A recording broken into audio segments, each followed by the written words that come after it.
एक टाइम था जब दो बहनें थी, अर्थ और वीनस। दोनों एक जैसी दिखती थी। दोनों के पास क्लाउड, एटमॉस्फेयर, लाइफ एग्जिस्ट होने के चांसेस थे। लेकिन आज देखो, एक बहन हरी भरी है जहाँ लाइफ एग्जिस्ट कर रही है, और दूसरी एक नर्क जैसी दुनिया जहाँ बारिश भी एसिड की होती है। क्या हुआ वीनस को? कैसे वो एक जीने लायक प्लेनेट से एक नर्क बन गई? और सबसे बड़ी बात, क्या हम भी अपनी अर्थ के साथ वही रिपीट कर रहे हैं? आज चलिए समझते हैं ग्रीन हाउस इफेक्ट की कहानी। एक ऐसा नेचुरल मैजिक जो सही बैलेंस में लाइफ देता है, पर अगर कंट्रोल से बाहर हो जाए तो सब कुछ जला के राख कर देता है। ग्रीन हाउस इफेक्ट एक नेचुरल प्रोसेस है जो हमारे अर्थ को कंफर्टेबल टेम्परेचर देता है। सनलाइट एटमॉस्फेयर से होते हुए अर्थ के सरफेस तक आती है और फिर अर्थ के चारों तरफ ग्रीन हाउस गैसेस की एक लेयर उस हीट का कुछ हिस्सा ट्रैप कर लेती है।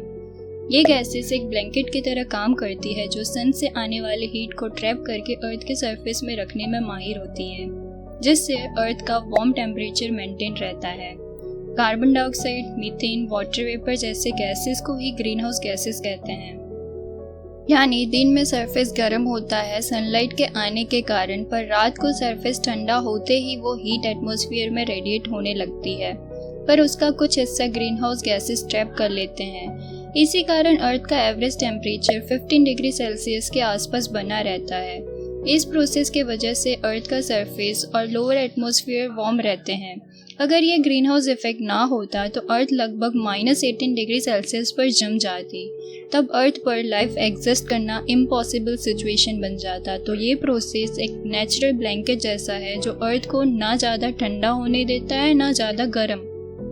पर प्रॉब्लम तब शुरू होती है जब हम ह्यूमन अपने कंफर्ट के लिए नेचर का बैलेंस तोड़ देते हैं। हम कोल, पेट्रोल, डीजल जैसे फॉसिल फ्यूल जलाते हैं और फॉरेस्ट कट करते हैं। जब हम ऐसा करते हैं तो एटमॉस्फेयर में extra green house gases release होती है। जैसे फॉसिल फ्यूल जलाने से कार्बन डाइऑक्साइड का लेवल बढ़ता है, और जब हम ट्रीज काटते हैं तो कार्बन डाइऑक्साइड ऑब्जर्व करने वाला सिस्टम कम हो जाता है, जिससे एटमॉस्फेयर ज़्यादा हीट ट्रैप करने लगता है और वही नेचुरल ब्लैंकेट अब एक हॉट ट्रैप बन जाता है। इनके अलावा कुछ man made green house gases भी होती है जो इंडस्ट्रियल प्रोसेस में बनती है और अर्थ के लिए बहुत डेंजरस होती है, जैसे HFCs hydrofluorocarbon, PFSCs perfluorocarbon, SF6 sulphur hexafluoride. इनकी कॉन्सेंट्रेशन कम होती है पर हीट ट्रैपिंग पावर बहुत हाई होती है। अब जब एटमॉस्फेयर में हीट एक्स्ट्रा ट्रैप होती है तो अर्थ का टेम्परेचर धीरे धीरे बढ़ने लगता है। इस प्रोसेस को हम कहते हैं ग्लोबल वार्मिंग। ग्लोबल वार्मिंग के वजह से हमारा वेदर अब प्रिडिक्टेबल नहीं रहा। ज़्यादा इंटेंस स्टॉर्म, हीट वेव और हैवी रेनफॉल कॉमन हो गए हैं। हीट वेव क्रॉप को डैमेज करते हैं, कुछ जगह फ्लड आते हैं और कुछ जगह ज़मीन फट जाती है। आर्कटिक और अंटार्कटिक के ग्लेशियर रैपिडली मेल्ट हो रहे हैं और ये मेल्टेड आइस ओशन में मिलकर सी लेवल बढ़ा रहे हैं। ऊपर से वार्म वाटर एक्सपांड होता है, जिससे ओशन का वॉल्यूम और ज़्यादा बढ़ जाता है। मेल्टिंग आइस और थर्मल एक्सपांशन दोनों मिलकर कोस्टल एरिया में फ्लड का रिस्क बढ़ा देते हैं। मुंबई, कोलकाता, न्यूयॉर्क जैसे सिटी फ्यूचर में फ्लडिंग और लैंड लॉस फेस कर सकते हैं। अगर ये प्रोसेस ऐसा ही चलता रहा तो कई कोस्टल सिटी फ्यूचर में पानी के नीचे जा सकती है।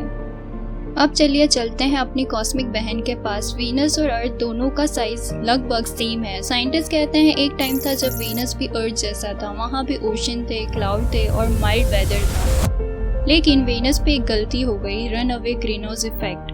वीनस के एटमॉस्फेयर में कार्बन डाइऑक्साइड का लेवल इतना ज़्यादा हो गया कि सन से आई हीट स्पेस में वापस जा ही नहीं पाई। ये heat layer by layer trap होती गई और वीनस धीरे धीरे आग का गोला बन गई।